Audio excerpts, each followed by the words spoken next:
one more question about the convenience and necessity piece of it. DTI is saying that the necessity piece is because they have contracts with four companies, the three companies that they listed, and right, that is what the need is. Does that really constitute the need? Well, the need, and that's one of the things that's also part of the FERC analysis that I have taken issue with, and it's something that actually has not been addressed at the courts. Like I said, FERC, what the company has said, I mean, with the issue of need, FERC will look at that. They won't just buy what the company said, but they will put high stock in the fact that, you know, there is a need because there are these other contracts. I mean, that is one of the factors that they will look at. I mean, they also look at the contracts. There's another component, you know, when FERC makes a decision on the pipelines, they look at the need, they look to see whether customers are going to be subsidizing this gas company. And so if you can show that there's a contract and all of the capacity is under contract, that also addresses the subsidization argument, because if you've already got people committed, you know, to buying the gas and selling the gas, it's not as if ratepayers are going to be subsidizing it, it's going to be paid for by the customers.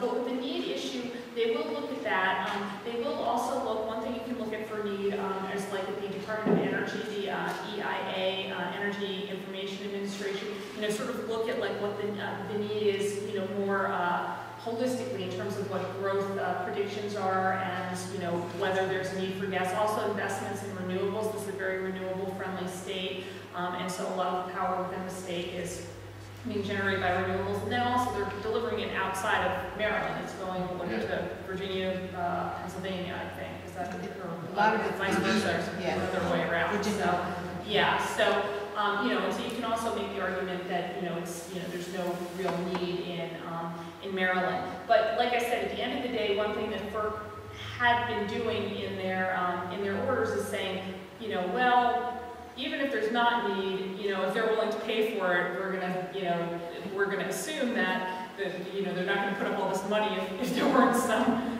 need for it. You know, this like the profit motive. I mean, as if, you know, all the crises that have happened in the country in the past 10 years, like Enron, banks. I mean, yeah, people were always willing to put up money, but look what happened. So, and I think I do think that those events should really change that analysis that FERC has had. FERC has had that analysis for a long time. Granted, it did work for a long time because profit motive did, you know, make sense for a while when companies were rational. But, you know, now when companies are just, I don't even know how many businesses make decisions anymore. Just because they're going to put up money doesn't necessarily mean there is a need. So I think it's an argument worth raising about, you know, the shift from natural gas to other types of power, and looking at other statistics and seeing what FERC comes out and says, and challenging it like that. But that's usually how FERC addresses the need issue at the end of the day. And I have never, I don't think I have ever seen an order where FERC said there was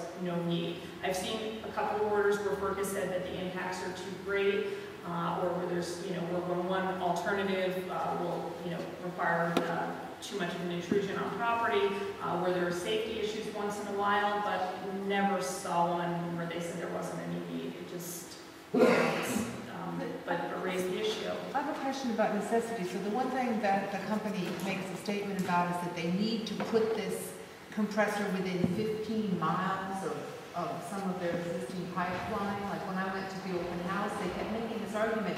So, I mean, you know, there may potentially be sites in Frederick, you know, that could be used. But again, their argument is this necessity. And I don't know whether this necessity of 15 miles is, I mean, again, I'm a cynic, it's probably financial necessity rather than actual functionality of being able to move it somewhere else. And so I'm not, I mean, we need to look for some other site, and then I think the argument is going to be what's their necessity based on. You know, if it's purely financial, do we have, you know, some leg to stand on that? Well, if you can find an alternative, there are two separate pieces of the analysis. If you find the alternative, that's something that FERC has to look at in the environmental part of the process. If FERC doesn't consider an alternative, or let's say there's the most obvious alternative, you know, let's say there is another very obvious alternative that would maybe be 2% more than what they proposed, and FERC just says, no, we're just going to go with what the pipeline says, we're going to ignore the alternative, we don't care about anything. That might be enough to overturn the decision, because that's not reasonable. That's not a reasonable decision, and it ignores this alternatives analysis they're supposed to do. So that's one component of it. The need issue is another piece of the puzzle, which is really independent from the alternatives analysis. I mean, if they say that they need it, you know, then they should be able to look at different alternatives. Now, one thing too, sometimes a pipeline will say we have to do it this way. They predefine what the objective is of the pipeline. For example, I'm doing one case now in New Jersey where the pipeline has been, they've said that the purpose of this pipeline is to provide gas to New York, and yet they're adamant about having it go through New Jersey. And in order to, you know, to combat arguments that it's not needed in New Jersey, they decided to put a metering station in New Jersey and said, well, eventually there's going to be New Jersey customers, so we'll run it. This is why we have to go through New Jersey, because even if there's not a need in New Jersey now, there's going to be one later. And one of the arguments we've been making is that they have defined their objective in a way to create need. So if you can also come up with an argument, you know, if they're saying that they need to do it this way for an objective that is self-created, and there's another easier way to do it, like maybe if there's delivering to other states, maybe there's already a pipeline network in place that will allow them to do it that way. And maybe it's even that they have to contract for capacity with another pipeline, you know, with the Spectra or you know, Millennium or some other pipeline. I mean, those are also alternatives. And then you can come back and you can also say, you know, they say they want to do it, they say they can, you know, they'll come back and say, we can only do it this way. And then you can say, well, you know, that's because you have, you know, limited the objective of this project in such a way to, you know, to define that there is a need, or to, you know, it makes it like a self-fulfilling prophecy almost. So those are other issues that are starting to come up with cases. And there are cases also on environmental assessments where courts have found, you know, that a company, they said a project had to be a certain way, you know, so that maybe so they could save money or go through a preferred route that was easier. And the courts say, you know, you can't just say what your objective is to match the way you want to do it. You have to have this, you know, neutral objective, and, you know, then let the plans follow what that objective is. So those are all things to look at too. And like I said, don't limit yourself when you look at alternatives. Don't limit yourself to just looking at different sites, but also different ways to deliver the gas. Like if there's another pipeline system close by, if there's another pipeline that's building a pipeline in the area that maybe has uncontracted capacity on it, those are other alternatives too. They're not site alternatives, but they're operational alternatives. Have they answered yet to the Alcoa site? DTI in their application, they answered some of it, and it's like 15 miles away from the pipeline. No. It's about 4.5 miles from the pipeline, if it's even that far. It's actually, you can see the Alcoa site right there in the upper right corner of that picture. And then the pipeline runs, I don't know, I gave them like a 20-page document with maps and circles and arrows and distances and everything.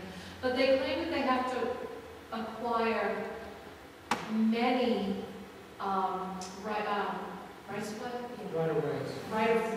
from landowners down there to cross. They have to go northeast to get to it. Plus, it would cross some forest land. So that's their rationale for it not being a feasible location. Because of course, I know that would cost significantly more than building it a half a mile and getting one right of way in Myersville. So, but that site is kind of isolated compared. It is isolated. It's very isolated. I gave them a ton of information about why it's a wonderful site, and it's industrial. I gave them the zoning map from Frederick County. You gave who? I gave DTI and FERC. I actually sent it. I put it on the FERC website. I also personally sent it to Jessica Harris and said, I'm using your email address, so thank you.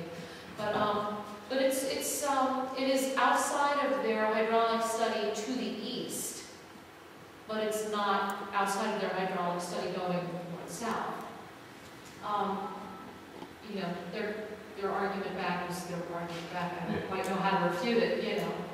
Yeah, I mean, you should be able to get them to look at that site, though I can tell you if it is going to require them to go through many more properties, that is going to be a problem for them. If there's another way that that site can be accessed to avoid the properties, or if there are other right-of-ways that maybe are nearby that they haven't mentioned, if you can find a way to... I mean, I don't think we want to believe them right now, but they have Yeah, all those, Yeah. Right. you know, Yeah. right, it may, Well, it may yes. not be true. Right, yes, that's the other thing. Did they say how many properties?